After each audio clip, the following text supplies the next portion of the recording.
donc j'en suis là. Bah c'est reparti hein. Tout d'abord on commence par défiscaliser. Bah ouais, maintenant que je fais enfin de la thune avec mes vidéos, l'État voudrait me le voler, mais vous êtes fous ou quoi? Direction Dubaï, j'en ai rien à foutre.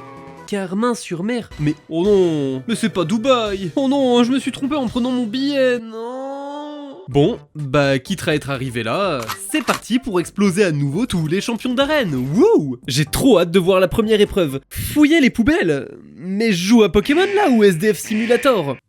J'ai éteint le Major, par contre là faut que je file vite parce qu'il va m'enculer. En route pour la route 11 et oh le gros lard qui bloque tout le passage.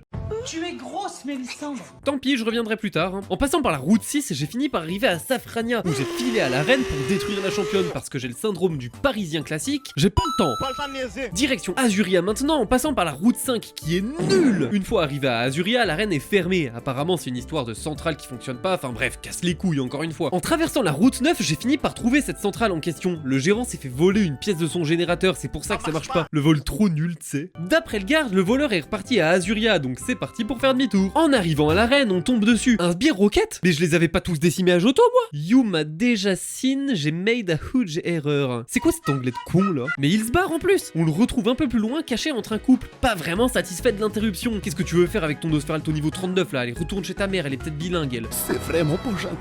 Désolé messieurs dames, on vous laisse tranquille. Sur ce, bonne baisse. Bis, wow! Une fois ça fait, on peut retourner à l'arène, récupérer la pièce manquante pour la rapporter à la centrale. Mais en revenant à l'arène, on dit n'est toujours pas là. J'ai compris. Sauf que t'es bien gentil toi, mais aujourd'hui c'est moi qui l'explose et au sens propre du terme, donc tu te dégages. Et ça a pas manqué, mon Typhlosion a détruit sa team malgré le type. Hop.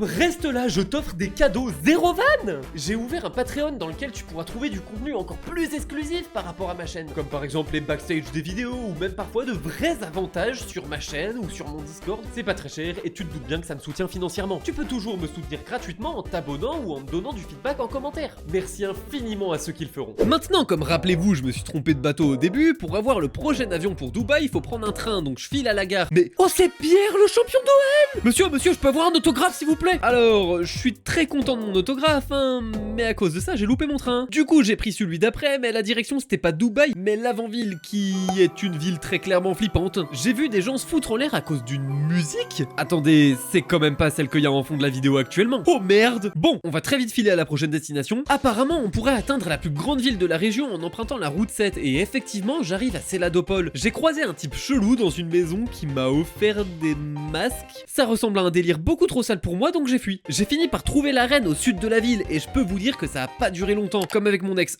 En fait, elle avait que des Pokémon de type plante. Je parle de la championne, hein, pas de mon ex. Donc forcément, j'ai tout one-shot avec mon Typhlosion. Pour aller à la prochaine arène, j'ai dû passer par non pas une, non pas deux, mais par 3 routes, dont une en vélo. Je joue à Pokémon là où je fais un triathlon. Enfin bref, j'arrive à Parmanie pour affronter la championne. Mais elle est où la vraie? Bon bah je vais essayer par là, hein. Oh putain, il y a des murs invisibles en plus, c'est quoi ça? Après 3 heures à essayer, j'ai enfin réussi à trouver la championne et je l'ai défoncée. Maintenant que c'est fait, je me suis rappelé qu'il y avait un ronflex sauvage qui bloquait la grotte Topiqueur au début du jeu. On va donc s'envoler pour Carmin-sur-Mer afin de voir s'il a libéré le passage. Alors, il dort toujours? Non mais ça suffit maintenant, je vais te réveiller par le callback moi, tu vas voir. Une fois la grotte libérée, je la traverse pour arriver dans la forêt de Jade, puis suite à ça, j'arrive enfin à Argenta où je vais pouvoir rencontrer le champion Pierre. Le combat est pas facile, ces Pokémon sont en pierre. Vous l'avez?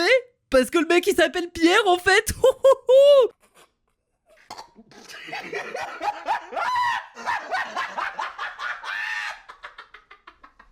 Bourg-Palette, c'est pas mal ici, hein? Oh, mais ce serait pas ce cher professeur Chen. D'après lui, la prochaine arène qui se trouvait à Cramoisil vient de déménager aux îles Écumes, ce qui veut dire qu'on va encore faire 300 km à la nage. Wouh! Je prends la mer sur le chenal 21 et j'arrive à Cramoisil où j'y croise un gars un peu arrogant qui m'a l'air bien dépressif, le pauvre. Du coup, je lui ai conseillé d'aller faire un tour à l'avant-ville. Le mec trop horrible, tu sais. Après ça, j'ai repris la mer sur le chenal 20 et j'arrive enfin aux îles Écumes. J'ai dû résoudre un puzzle à la con pour enfin pouvoir exploser l'ancien. Puis j'ai fait demi-tour pour retourner à Jadiel chercher mon 16e et dernier badge. En passant par Cramoisil, je suis retombé sur Steve qui avait toujours pas bougé. En fait, c'était lui le champion de Jadiel, Blue. Une fois arrivé là-bas, le combat est dur. Rhino féroce, Arcanin, tout est là pour mettre à mal mon Typhlosion, mais sans son Tortank, le combat était plié d'avance. Mes 16 badges en poche, ayant réussi ce qu'aucun dresseur n'avait réussi jusqu'ici, je me dirige vers le Bourg-Palette afin de l'annoncer au vieux chêne. Il me félicite, m'offre même une CS, mais m'indique surtout l'existence d'un dresseur encore invaincu. Ce type en question se cacherait au sommet du mont Argenté. Je me mets donc à l'escalade de ce mont et une fois arrivé en haut, je le reconnais. Red.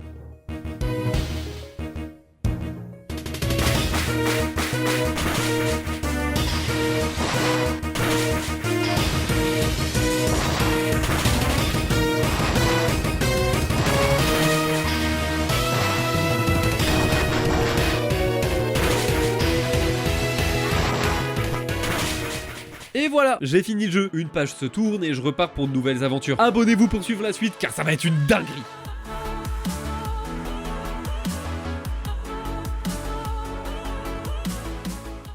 Bon allez, hop, maintenant que ça c'est fait, je peux enfin prendre mon avion pour Dubaï.